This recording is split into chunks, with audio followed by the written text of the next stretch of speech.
নমস্কার, সংসেল স্টুডিওতে আজকের নিবেদন গল্প দাদুর আসর। গল্প দাদুর আসরের প্রথম গল্প আগুনের পিছু ধাওয়া। আশা করি গল্পটা আপনাদের ভালো লাগবে। আর দেরি না করে শুরু করছি গল্প দাদুর আসর। গ্রামবাংলার একটা গ্রাম সোনপুর, যেখানে সবুজ মাঠ আর ঘন জঙ্গলের মাঝে এক শান্ত পরিবেশ বিরাজমান। সেই গ্রামের মানুষদের মধ্যে উত্তেজনা ছিল এক জনপ্রিয় রাতের যাত্রা অনুষ্ঠানকে ঘিরে। গ্রামের এক কৌতূহলী কিশোর বকুল রাত্রে লুকিয়ে লুকিয়ে সেই যাত্রা দেখতে গিয়েছিল।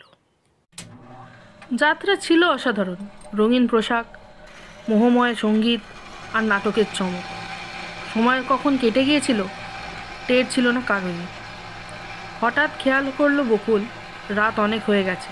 বাড়ি ফেরার জন্যে সে মাঠের মধ্যে দিয়ে ফাঁকা রাস্তায় হাঁটতে শুরু করলো। হাঁটতে হাঁটতে হঠাৎ তার কানে এলো এক অদ্ভুত শব্দ, মৃদু ফিসফিসানি, যেন কারোর পায়ের আওয়াজ।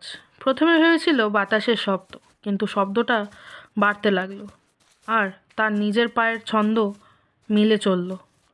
সে থেমে গেল, শব্দও থেমে গেল। কে আছো? বকুল ভয় ডাকলো, কিন্তু জবাব এলো না। তারপর সে দ্রুত হাঁটতে শুরু করলো। বুকের ধুকপুকানি বেড়ে গেল, কিন্তু শব্দ এবার জোর পিছন পিছন এলো, আরও জোরে। ভয় তার শরীর কাঁপতে লাগলো। দূরে গ্রাম আর বাড়ির মিটমিটে আলো দেখে তার মনে একটু স্বস্তি এলো। শেষমেশ সে বাড়ি পৌঁছালো। দরজা ধাক্কা মারল। মা, দরজা খোলো।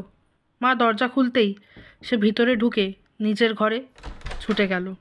জানলার পর্দা সরিয়ে বাইরে দেখল।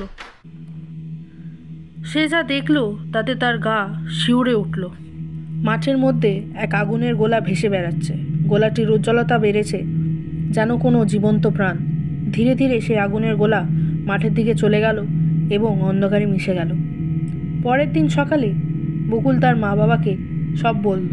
তার মা বাবা ধৈর্য সহকারে সব শুনে বলল, যা দেখেছিস সেটা বলে আলেয়া দানব। সে রাত্রে লোকের পিছু করে। কেন? নিশ্চয়ই তার হারানো কিছু খুঁজতে। সেদিন থেকে বকুল রাত্রের অন্ধকারে সেই ফাঁকা রাস্তায় আর কখনো যায়নি। তবে সেই আগুনের গোলার দৃশ্য তার মনে গভীরভাবে গেঁথে রইল। ভয় আর কৌতূহলের এক অদ্ভুত মিশ্রণ হয়। ধন্যবাদ দর্শক বন্ধু, আজকের মতো এই পর্যন্তই গল্প দাদুর আসর। আশা করি এই গল্পটি আপনাদের ভালো লেগেছে। ভালো লেগে থাকলে please do like and subscribe, আরও এরকম অনেক গল্প শোনার জন্যে।